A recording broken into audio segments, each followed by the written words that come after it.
So today we're here with Dave Rubin of the Rubin Report, and personally, I have to say that I'm very excited to talk to you, Dave, because I've been following you for years, and I find it very encouraging for someone like me who, a lot of times I'm in a minority in my profession. I'm an editor at a newspaper, and most people here also are left-leaning, even maybe woke, you could call them. And even though for Israel, woke is very different than in America. So I find it so it's an honor to talk to you just in terms of someone who maybe could relate to what I'm going through here. Well, I appreciate that. And yeah, from what I understand, actually, especially in the last couple of months with everything that's happened in Israel, your left may be coming to its senses just a bit. It's not that Yeah, you can kind of defeat the woke in one day, and you guys have much bigger things to defeat right now than the woke. But I do suspect that some of your lefty colleagues are probably going through their own awakening at the moment, and really for people like us, the job is to just open up the door and hopefully they'll eventually walk through. right. So maybe we'll just go through that. When October 7 happened, um, we saw people in the US in my old hometown in New York, in Brooklyn, New York, right next to where my dad lives. There was protests of just thousands of people pretty much right next in the neighborhood next door, just people supporting Hamas, not even like anti-Israel. You had like thousands of people going to the streets the day after 1,200 people here were slaughtered, and just saying how great it was, basically, that they killed all these Jews. And just when I was growing up in the States, I don't think it was ever that, like, I can't imagine that happening 30 years ago. Am I Yeah. right? Well, there's a couple things going on here. I would preface it by saying something that I think should be said more, which is that most people in America and most people in the world actually do support Israel and do support the Right. right for Israel to exist and do what it has to do in the face of this, medieval barbarity and all of those things. Unfortunately, what's happened is, good people, all it takes for evil to thrive is for good people to do nothing. So when you see these protests, I'm not diminishing that they seem extremely scary and they purposely target Jewish areas and Jewish stores and they close down bridges and they call for genocide and all of those things. That's not to dismiss any of that. But I think what's happening is people don't realize that the average, just decent, good person, they're just doing nothing in the face of this. And Right. we can talk about why people don't do anything and why more people don't stand up. I think there's all sorts of reasons for that. But this sort of crazy fringe radical minority that still can be in the thousands of people. I mean, look what's going on in London and some other European cities. And yeah, what has now happened in Brooklyn and some American cities as well. It can be pretty intimidating. But I would say in direct answer to your question, why wasn't this happening 30 years ago? There's always been a certain amount of hate towards the Jews, obviously, and then by Right. extension, a certain amount of hate towards Israel, but it's algorithmically charged now. We know what TikTok is doing. We also know that for the last, 3, 4 decades, especially in American education, the leftists and the Marxists have taken over. So they've taught nothing but propaganda when it comes Right. to Israel. They view everything in the oppressor-oppressed narrative. Jews are a minority that is now successful, and that is the worst thing for the Marxist ideology. If they want their minorities to be oppressed, and Jews, by and large, through culture and religion and tradition, have figured out ways to be successful. Israel is the ultimate extension of that. What are you saying? You're going to take a land that's basically a desert and or a swamp in different Mhm. parts that's geographically got no oil and none of this stuff, and you guys are going to make it into a world superpower? We're not going to let you Right. get away with that. So I think it's not to diminish the amount of hate there is, but I don't think it's the way the average person feels. It's a radical group that is extremely loud and unfortunately, I would say, has really taken over large swaths of the Democratic Party. Right. Do you think also one of the things that I saw just in terms of like how large this ideology is, that when you look at like the Harvard Harris poll that I saw lately, it said that young people, 18 to 24-year-olds, are like 50% basically understand. It was like, do you understand why Hamas did what it did? And like like at 90% of Americans said, no, we support Israel. But then when you went down to the 18, 24-year-olds, it was like 50% said, basically, we could understand Israel. I don't remember the exact number, but when you see that like total like discrepancy between young people and between everyone else. Does it tell you that, I guess, the culture and especially education in America is like totally, maybe in the West also, like totally in the entire West, Yeah. Europe, America is broken 100%. Yeah, look, it tells you that the culture is broken because education is just an extension of Right. culture. So education went awry, the culture went wrong. You know, we allowed all these ridiculous Marxist ideas to infiltrate our society. And, you know, basically what they're really telling you is that if you are perceived to be oppressed, you are allowed to do anything. You will be held to no standard. You can rape women and kill children and kidnap people and do unbelievably horrific things. And no matter what you do, you are Right. the good guy. And thus, if you're the oppressor in this case, no matter what you do to defend yourself or to avoid civilian casualties when you defend yourself, you are still the bad guy. It's a completely ridiculous and not it's completely disconnected from anything real related to how humans have ever waged war or tried to make peace with their neighbors or anything else. Obviously, I believe that the cause of Israel and for Jews to live in the ancient land of Israel is completely just and everything else. But even if that wasn't the case, if you have people, warring factions, no matter where they are in the world, sets of people, one set of people is saying, we are here to kill all of you. That is what the entire Palestinian national identity is. There was no Right. the Palestinians are not a real people. I know that's confusing for people, but they were Arabs who lived in the Mandate of Palestine, which was part of the British Empire and Ottoman Empire. And I have no doubt that you know all this. Yeah. Their movement came about in the 60s when Arafat decided that there was going to be a Palestinian national movement, meaning Arabs who lived in quote unquote Palestine, who never had a prime minister, who never had a president or anything else. But their whole national movement was aimed only at killing all the Jews. So the irony is, if the Palestinians wanted a state, the Jews would have been the easiest people to negotiate with ever. No Jew wants to live in Gaza. Now people are like, all right, we're going to have to put the army back in Yeah. there. But on October 6th, there was not one person who was thought within 90% of anything close to mainstream Israel that was saying, oh, we should put more Jews back in Gaza. I think you can make an argument that, of course, Jews should be allowed to live in Gaza. Why not? Why shouldn't Jews be allowed to live in Judea and Samaria? But nobody was even making that argument. So until they decide that they are going to build a civil society for themselves and everything else, this will just continue. But I do think that the level of the attacks on October 7th were so insane, and then subsequently, you know, a months-long war with hostages and rockets and everything else, that Israel is going to finish this. The entire basis of the country is now left to having to finish this war. Otherwise, you can't lose this war. This can't be a half-assed war. It needs to end with a victory, period, despite And I whatever the think, international community says. right, I agree. And I think also that one of the things that the international community and a lot of Americans, I think, that are on the left don't understand is that even if the politicians were to want to end the war, the public wouldn't let them here. Because, like you said, a lot of the people, even on the left, or what used to be the left or the center left, you go to talk to them. And I remember Benny Gantz, one of the head of basically the center left right now in the polls in Israel, went to talk to people in the kibbutzim.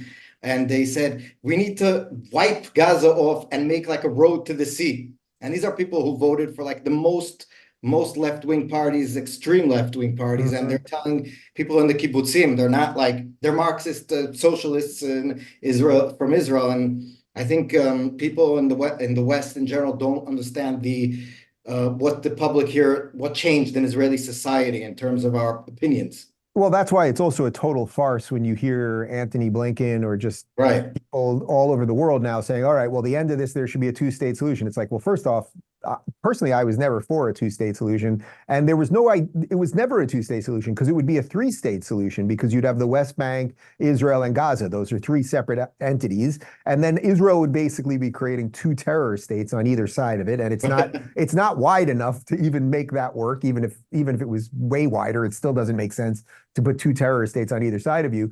But it's not as if you went to the 1967 lines now. First off, they're not even asking for the 1967 lines. They're asking to end 75 years of occupation. So they want the British Empire to come back, which is kind of funny. But It's not okay. So fine, you give them a state tomorrow. Imagine, like literally tomorrow, you're like, all right, every Jew, you got to get out of Judea and Samaria. Sorry, Jesus lived there, and okay, whatever, he was a Jew, whatever. You're all going, and no Jews will live. It's like there's no peace. There's no peace the next day. You just have more war, and everyone Yeah, really knows that, except our pathetic. I would say, what do you even call these people? The international elites who think they know how everyone should live better than the people who have to right. live in these places themselves.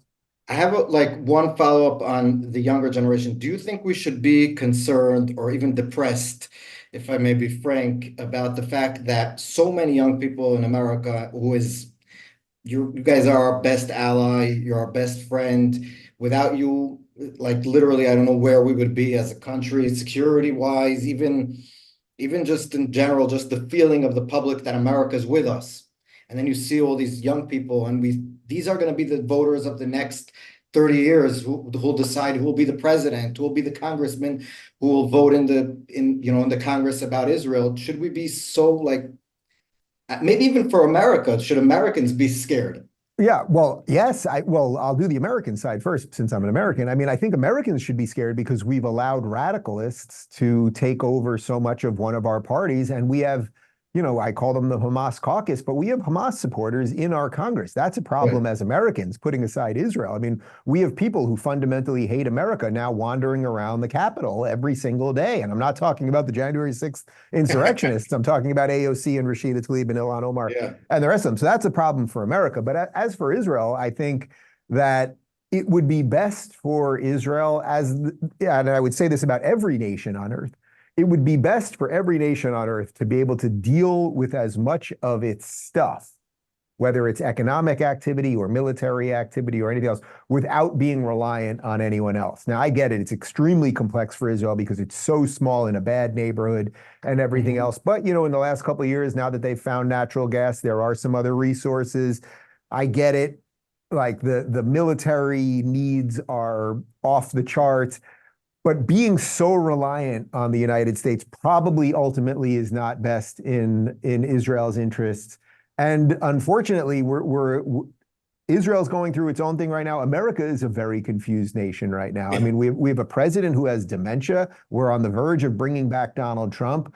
We have a border that's completely open. Like we have so many internal problems that I don't know that sort of trusting that we're going to right the ship is the right thing. But I would also say on one bit of a more positive note, I think it was Winston Churchill who said, if I'm fairly certain it's Winston Churchill, who said that, if you're not a socialist in your 20s, you have no heart. And if you're not a capitalist in your 30s, you Yeah. have no brain. So when you see these young people have all the wrong ideas, it's like, oh, it's because they haven't matured enough and had any life experience enough to understand what reality is. So hopefully they will age out. Hopefully through school choice and some other things, our educational system will correct itself. But these are all ifs. Right. And maybe on that note, just in like one of the things that I remember what that really turned me on to you was the fact that you yourself went through a sort of like thing that you just explained, where you sort of like understood that maybe where you were as a younger person was not the right way to be in terms of ideologically or how you view the world. And it Mm-hmm. was like everybody was watching it on live, how it was happening and how you were morphing into where you are now. So maybe just short, could you explain to Israelis like what happened? You were in the Young Turks, I remember, not too long ago, and now you're in the Yeah. Rubin Report. So how did this happen? Yeah, well, it feels like a long time ago. I mean, ironically, it was only 8 or 9 years ago. Yeah, But I was a lefty. I mean, I was a progressive, which the thing is, my family, I came from a New York liberal family, but liberal in the true sense of liberalism. So these were not radicals in my family, really, but we were open-minded and we would debate. And every holiday, whether it was Thanksgiving or Passover, it would be a whole bunch of people sitting around the table arguing about politics, this and that. And then dessert would be served, and that was it. And we were good to go, and we'd have the next holiday. And that's really how Jews have debated and done these things for generations and generations, which have given us a very right, strong culture. Then the progressive movement really took off in America. And I think for a lot of young people, one of the reasons that it's so appealing and why you have these ridiculous queers for Palestine and all these people out on the streets is because they just think they're so damn right because they're screaming about everything all the time. And they're always fighting imaginary Nazis, even though they're actually the Nazis and all of these things. And I think I got a little tripped up in that. And I was in that. There were several moments that woke me up to the nonsense of the progressives. The famous one is when I was doing an interview with Larry Elder, who's a black conservative, and we started talking about systemic racism. And he really, in a very respectful way, started bludgeoning me with facts, but I woke up and I didn't call him names. And subsequently, we became great friends. And I campaigned when he ran for governor against Gavin Newsom. Right. So that's a beautiful story there. Wasn't he But the another, white face of the black face of white supremacy? the black face of white supremacy, according to the LA Times. The other one, though, that's a little bit lesser known is that during one of the Gaza wars, a summer war, I think it was in 2014, if I'm not mistaken, I was on a panel with the Young Turks, and there were about 5 of the other hosts up there. And they're ranting and raving and claiming Israel's committing genocide and all of these things. And they know nothing about the history and occupation and screaming. And you can see me I'm arguing with all of them. 2 of them were my bosses who could have fired me at the end of the day. And that was another one of the moments where I was like, wow, these people are really radical because they believe in ideology over truth. And once you do that, you will pretty much excuse anything, which kind of gets us to where we started. There is nothing, no matter how many times, one of the things that I see now is a lot of pro-Israel people are always trying to, oh, but look what hypocrites these people are, or don't they care about women? It just doesn't matter for these people. They have chosen ideology over truth, so it does not matter. There could be a massacre 10 times worse than October 7th happening to Israel, and they would not care. That is just the truth. And it's horrific to even say that, but until you realize that, you will keep making the same mistakes, wasting time and energy trying to convince these people. I would much rather spend more time and energy building a stronger society, figuring out what real answers are, and defending yourself properly, rather than arguing with a bunch of people that you're never going to convince. Right. One of the things that I just interviewed someone who works in like what's called Hasbara. She made this whole volunteer thing where they try to explain Israel. And she got to know that in Canada, there was 2 women who were in charge of the anti-rape unit in Alberta, Canada. And both of them signed a letter saying that there were no rapes on October 7th. And even if they were justified because they were part of the resistance. And these are women who work in one of Alberta's in Canada, one of the big universities, who are in charge of the anti-rape unit of the county. So think how profoundly insane this is. So that the equivalent of that would be if some Jews had broken out of Auschwitz and made it into Munich, and then 4 Jewish men broke into a random German's home and raped the woman, raped a housewife. Would that be justified, or would that make any sense? Of course not. Right. Of course not. Yeah.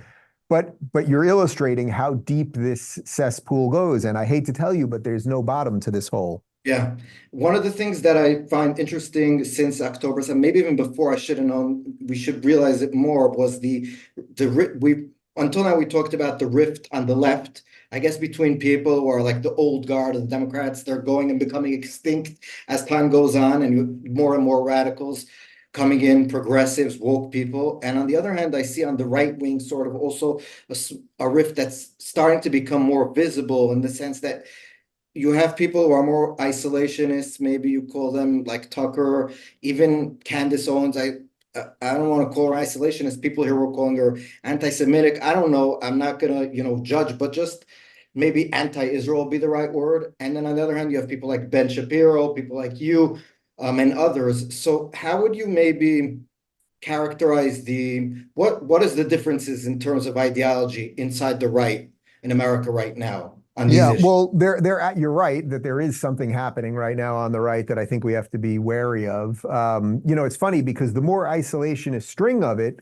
is coming from the Trump supporters, meaning Tucker was a big Trump guy, Candace obviously a big Trump person. So that wing seems to be more isolationist. Now, interestingly, Trump was actually, it's not that he was more isolationist, but he believed in another thing that Winston Churchill believed, which was speak softly and carry a big stick. Now with Trump, it was kind of speak crazy and carry a big stick, right? But the point being that you have peace through strength. That was a Ronald Reagan notion, and that's a notion that Israel has had for quite some time. We're not looking to fight with everybody, but if you force us to fight, we are going to do everything we can to stop you.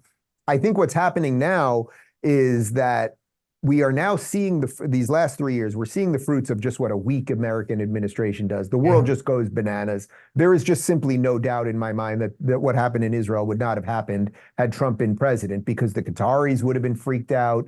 The Saudi Arabians would have been freaked out for a different set of reasons. The Palestinian Authority would have realized that they were about to go bankrupt. There's a lot of stuff there.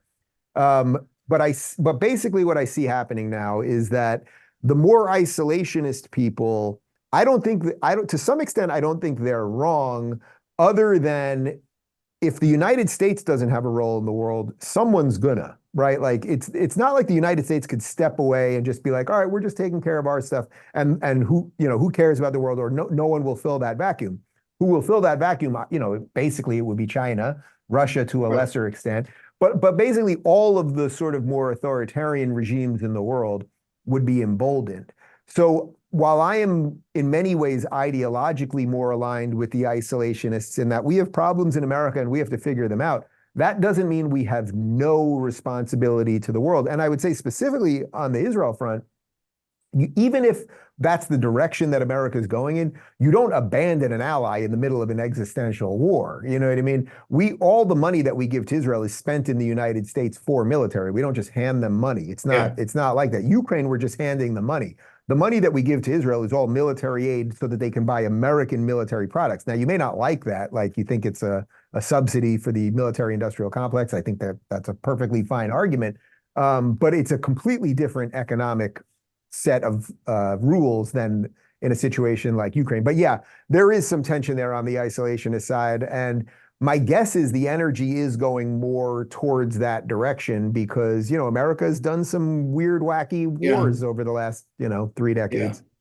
I want to ask you two more questions or three more because I know we're Sure. a little bit short on time. One Sure. of the things that I wanted to ask you was that I see that Biden in the beginning, he came to Israel after October 7. He gave this big speech that here, it's funny to say a speech of Biden that's a big speech because he puts you to sleep most of the time. But through falling asleep, we saw that he said, I'm a Zionist, I'm pro-Israel. And then since then, like I was maybe in the last month, he's been a little bit wobbly every time he says, too many people are dying in Gaza, and Blinken's here today saying, you need to stop, don't go into Rafah, don't do this, too many people are dying.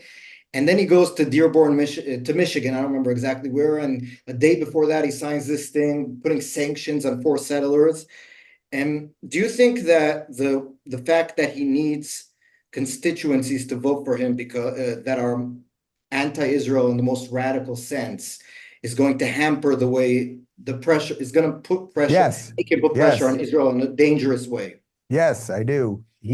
I don't think Joe Biden, I actually do think Joe Biden is a Zionist. And I think if Joe Biden was as clear-minded as the Joe Biden of 20 years ago, he is a strong Israel supporter. And I think he used to understand why. I think he's completely mind-muddled right now. He's not making any of the decisions.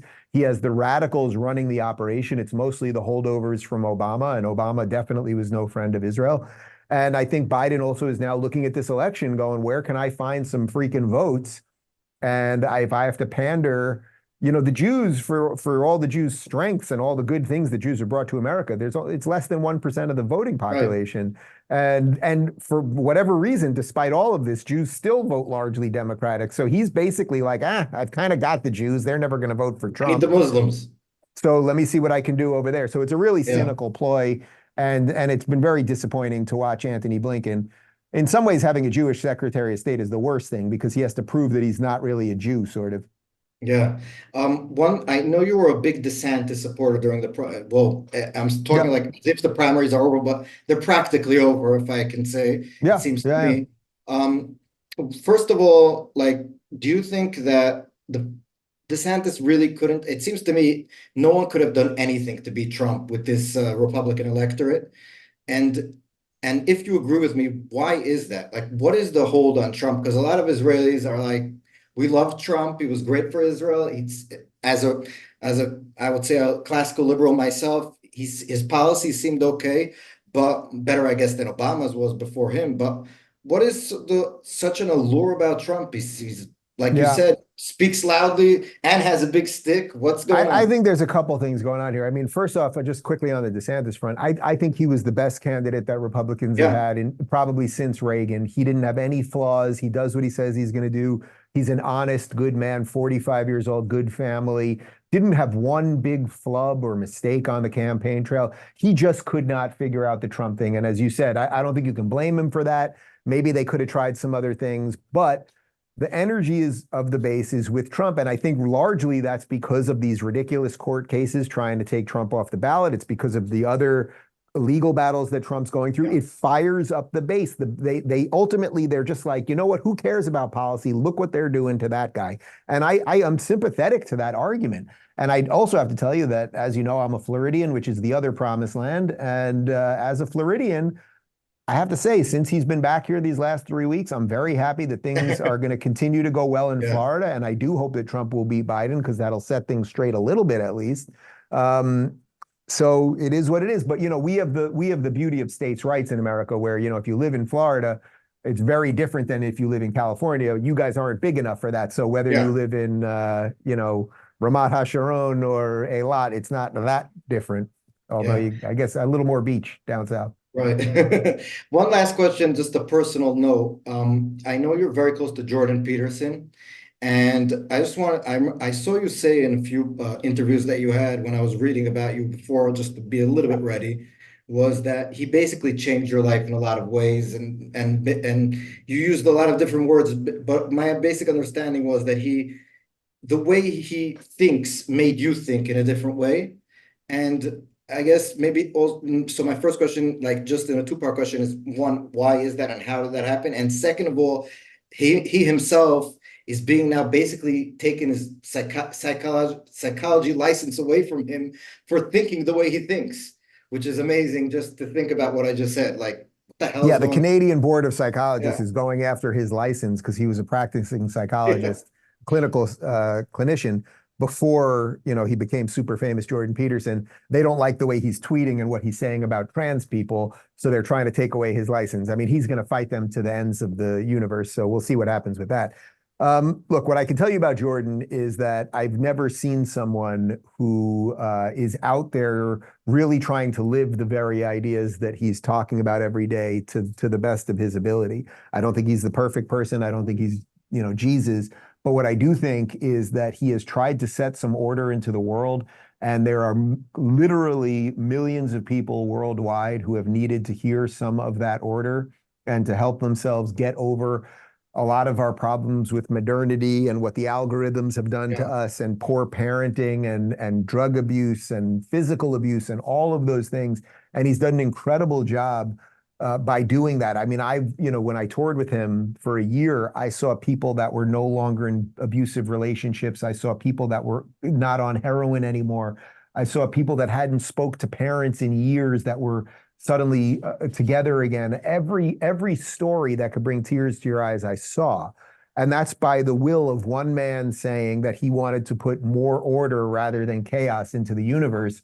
And I suppose that's something that we should all strive for. Yeah, and I think just to put it, one of the things that I just from listening to him, and I'm not obviously a big as maybe a fan or a follower of his like others are, is basically the fact that he's pro personal responsibility. And I think in a world that you have so many ways to run away from reality, basically, and of the day to day, and stay at home and look at screens and not meet people and not, you know, not do your bed. One of his big things was to do your bed every morning. Is like, I think that's the number one important thing. And I think it's amazing what he's doing. So, and it's amazing what you're doing. And I appreciate you being with me. And when you're in Israel, you're invited to us for Shabbos. So that's well, an open I think I'm invitation. coming. I think I'm coming for a week in March, so I will take you So up we'll on that. talk. So thank you very much, and I really appreciate it. It was great. It was my pleasure, Ariel. Thank you. Bye, Dave. Thanks.